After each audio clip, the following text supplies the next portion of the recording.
What's everybody, my name is Murtak and here we are finally with the Zandalari Druid cat form. As much we expected, this form is much similar to a lizard or a Komodo dragon or even a conglomerate of certain dinosaurs but it is not much resemble me a particular dinosaur at the moment. Probably I will find one later on.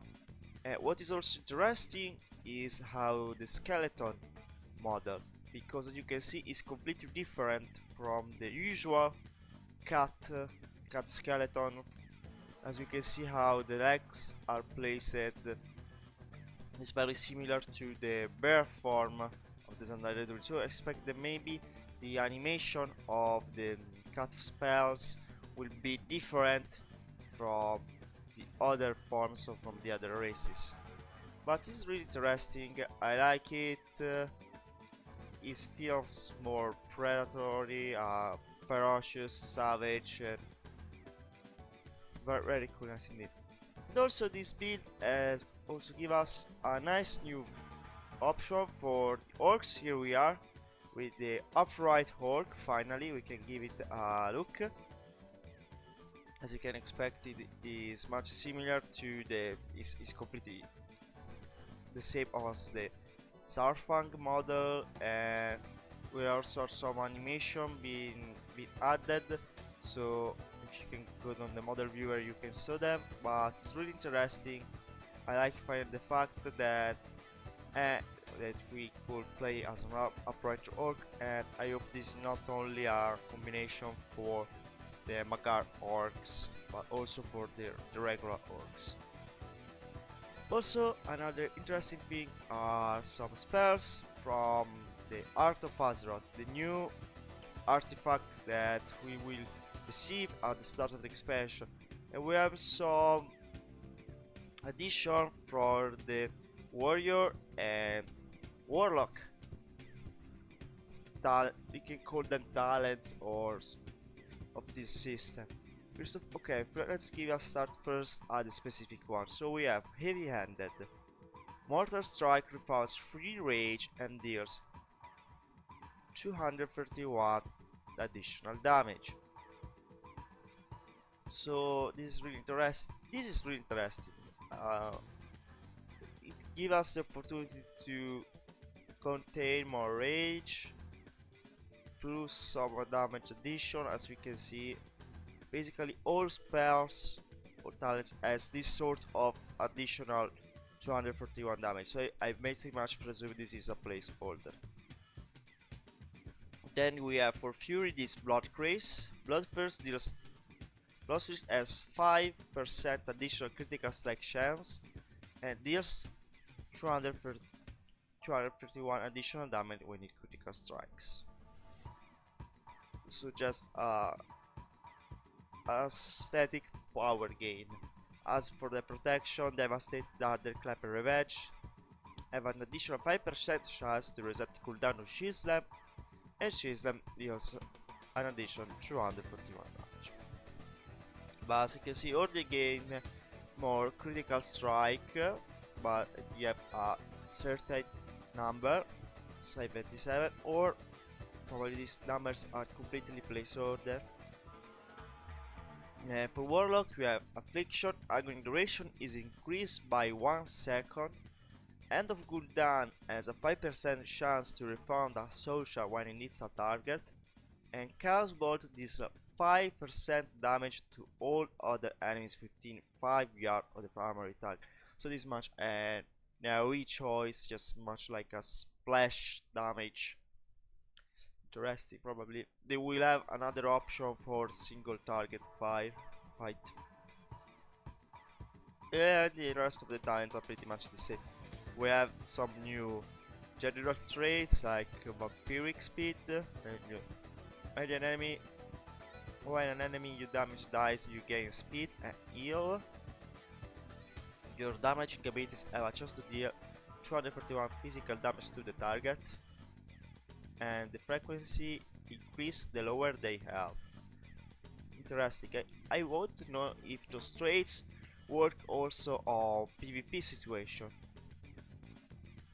Then when you take damage you gain 39 dodge rating and stack 10 times.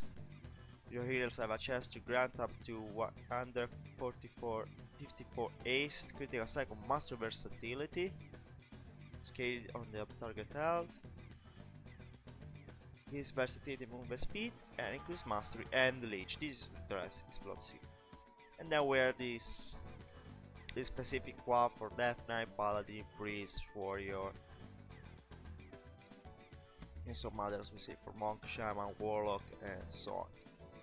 And to close up the video, I want to give a look to some new models that be added. First of all, we have some models of weapons from the Nazmir raid, and we get this look that we have in the Ulduar raid, for example for this dagger, while these books has more a look that resemble the look of the Prophet Zul of his model. Especially this one on the left. Some above a mace. Presume this is a mace model from Battle Dungeons. A model for the Art of Azeroth, so maybe when we acquire them. Then we have the Magar totems with this horde symbol. And then we have some creature models. We have the Kachung model remade in HD, as you can see, very nice. And they had also these three tentacles to the face. Then we have this blood elemental, so probably we will face him in Nazmir and the first raid. Then we have some Yomi small machine and horde Azeroth tank, like the previous one that we have for the allies. Plus over this we have some more look that will probably the garrison, the mission table will be up again in Battle for Azeroth. New followers will be Datamai like Rokan, Falstad Windhammer, Lilian Voss, Rexar and Arcanist Valtra, like, and some other ones be removed. They are all targeted as uncommon follower, while the ones more typical, there are more like troops, are there have the common type, have the common rarity. I'm not against that, because as I saw the mission table in Legion was not a mandatory thing to run. Of course, if you want that extra quest, the quest for the raid, you need to level up them, but in the end you as the player have to go in the raid, gain your kills for that type of loot, and then and only by that you have still to go into the raid to complete the quest. So I'm not much against the mission table as it is right now in Legion, and I pretty much presume they will keep him pretty much the same.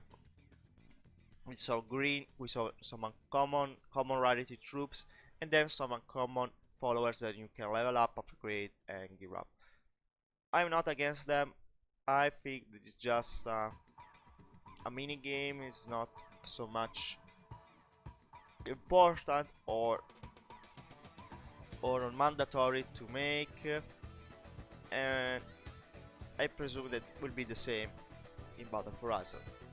So this is pretty much all for the info that we gained today with this new build.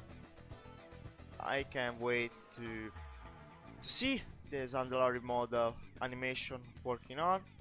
Thank you very much for watching, and I hope to see you soon in the next video. Bye bye.